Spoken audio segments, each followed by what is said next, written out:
Dawg Food TV, another installment.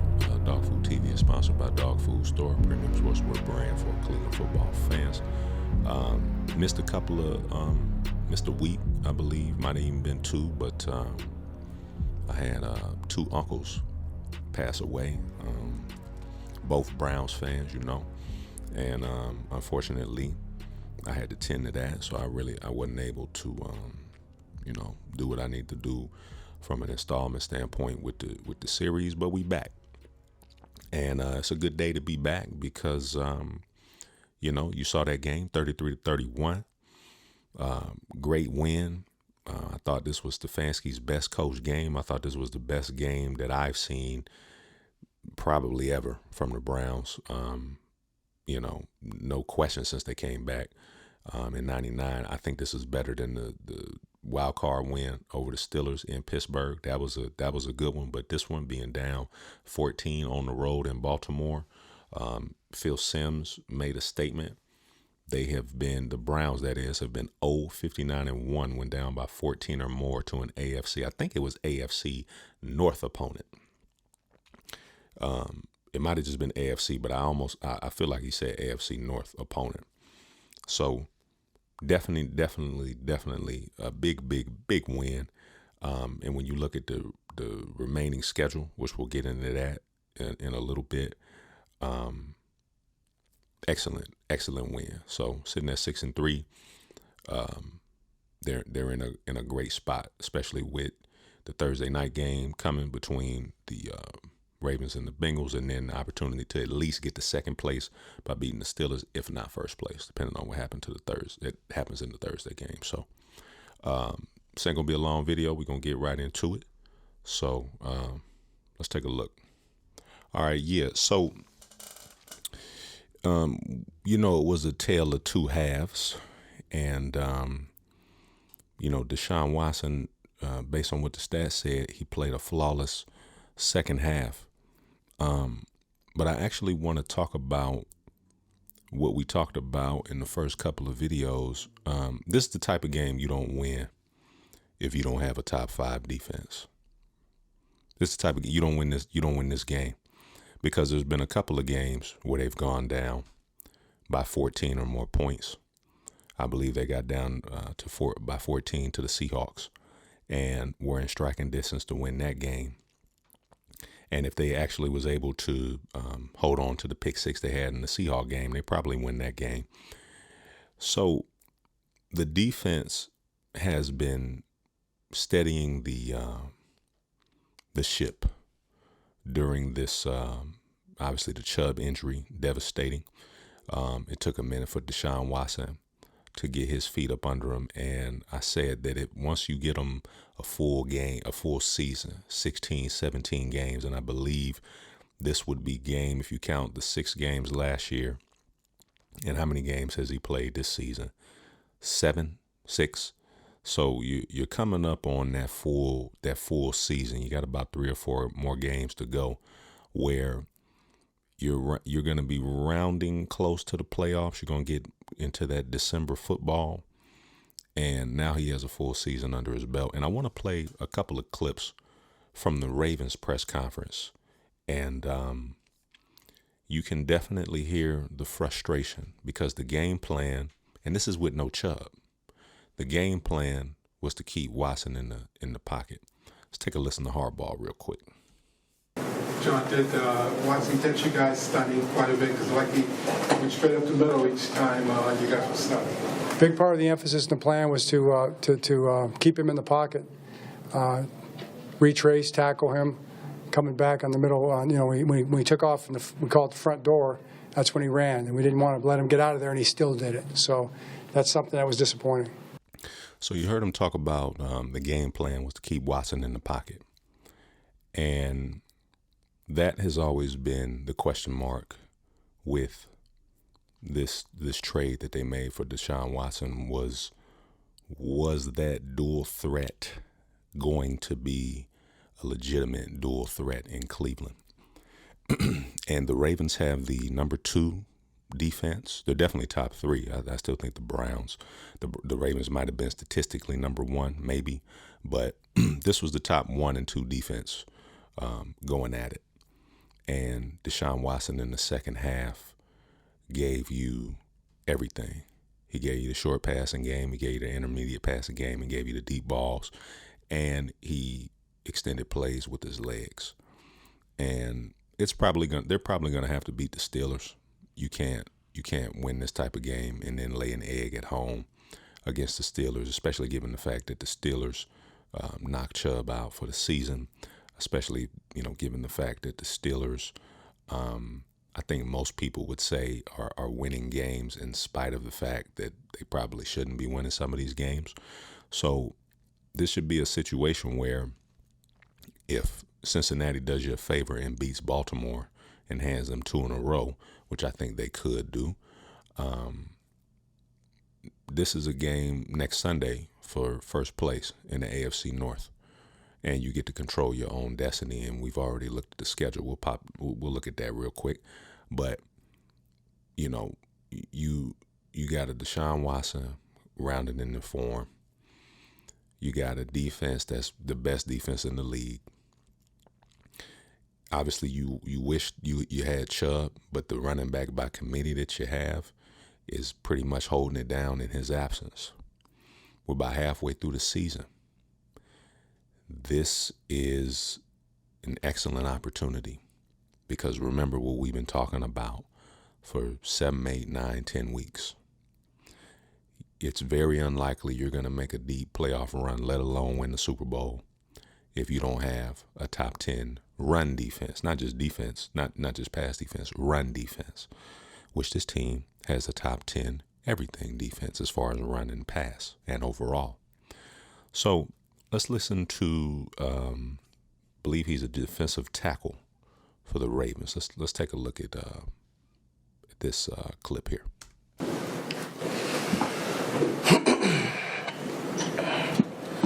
Just know how much you guys pride yourself on stopping the run. What were they doing when they made their running game so effective today?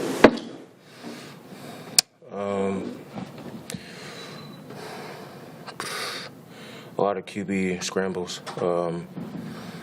That's something that, throughout the week, we were emphasizing on to stop, and we didn't do that. We got to learn from it.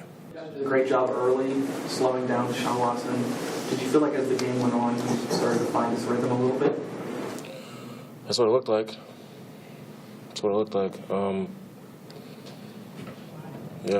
it looked like, and, it's just disappointing, but, we got to learn from him and get better because we have a game in, 85, 90 hours from now. So Let's pause it right there real quick. We'll come back to that. Let's pause that. Now, obviously, he's frustrated that they blew a 14-point lead, but where he says it looks like he found his rhythm, that's a good sign for the Browns. If the opposing defense is saying, because they're on the field, they're going against it, yeah, it looks like he's rounding in the form. Jadeveon Clowney said that today he did what they're paying him to do. So despite all of the chatter online about it being a horrible trade, this is players on the 1 or 2 best defense in the league saying, yeah, he looked like he back. What do you think that means for defenses that aren't in the top 10? It's going to be a problem. Let's go ahead and get close to wrapping this up, man. Let's get to this other clip. I think I can speak for everybody. When Kyle got that pick on the second play and Mitchell ran it for a touchdown, nobody thought that, they were going to win the game, and that's what happened. So it's definitely just shocking, frustrated, but it's NFL, man. You got to bring your best game forward every Sunday. Do you feel like you guys are out physical in a way at the line of scrimmage? No. We just didn't stop Ford from scrambling. He's elusive with his legs. He got hurt a little bit early, so we thought maybe he would slow down. He didn't, and that's what it was. He said they couldn't stop Ford from scrambling. If the dual threat aspect where Deshaun Watson can make throws on all three levels and extend plays and get first downs with his legs. Combine that with the best defense in football, it's going to be a problem. It's going to be a problem. And you're starting to see it because, again, I know he's frustrated because they blew a 14-point lead. There's no question about that. But you can also tell that the game plan was such that keep him in the pocket, because that's usually what the Ravens do to other teams. Lamar Jackson extends plays. Notice he wasn't really able to do that today on the Browns. Jim Schwartz, without Jim Schwartz, they don't win that game. Without the best defense in football, they don't win that game. Kevin Stefanski, real quick, probably called his best game that I've seen, because it seemed that he made adjustments. That third quarter drive that took like 10 minutes, that really was a pivotal part in the game, because even though it seemed like they were just moving slow and they needed a quick explosive play, they were wearing the defense down, wearing them down, because they were just moving it at will. They were getting small chunks, but they were moving it at will. And that definitely played a role in the fourth quarter when fatigue started to become a factor. So, he made, I think, he made the right play calls at the right time. This was his first complete game that I saw. Obviously, I'm watching from the couch, but I thought he called a great game. I thought the offense played very consistent. They played in rhythm. They played in sync. I didn't see a lot of penalties. And, it goes without saying about the defense. Now, special teams had a couple of blunders, but again, they won the game. So let's look forward real quick to the schedule and what the next couple of weeks are going to look like. So you got the Steelers at home. You got the Broncos on the road. You got the Rams on the road. I don't think, obviously, you take it 1 week at a time, but that's a 3-game stretch that most people would say is very manageable. Then you go to you have the Jaguars at home, you have the Bears at home, and then you're on the road at the Texans. Then you have the Jets at home, and then you have the Bengals again. Based on my understanding, and I don't know what's happening in that Jets game right now, the Bengals have a winning record, the Texans have a winning record, the Jaguars have a winning record, and the Steelers have a winning record. So 4 of your next 1, 2, 3, 4. So half of your remaining opponents don't have winning records.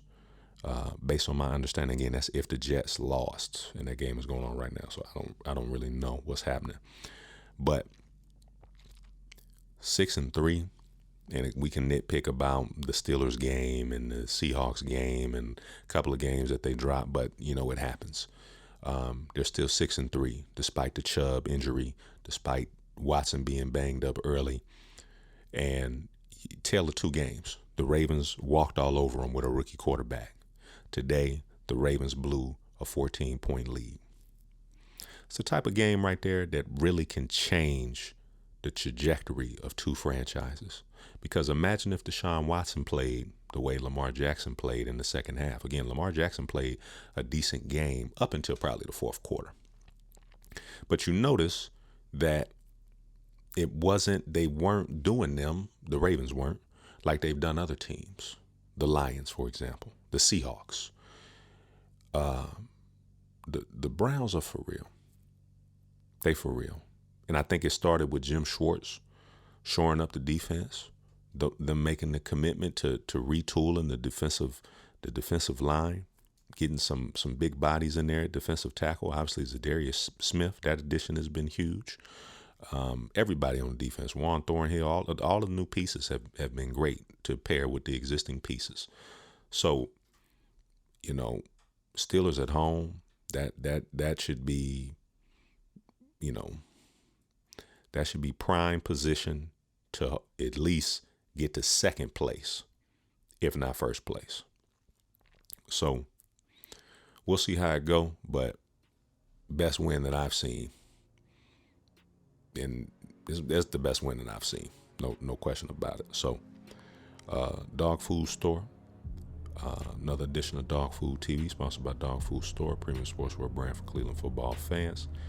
And we'll look forward to obviously the Thursday night game, because that has implications, and then we'll look forward to Sunday.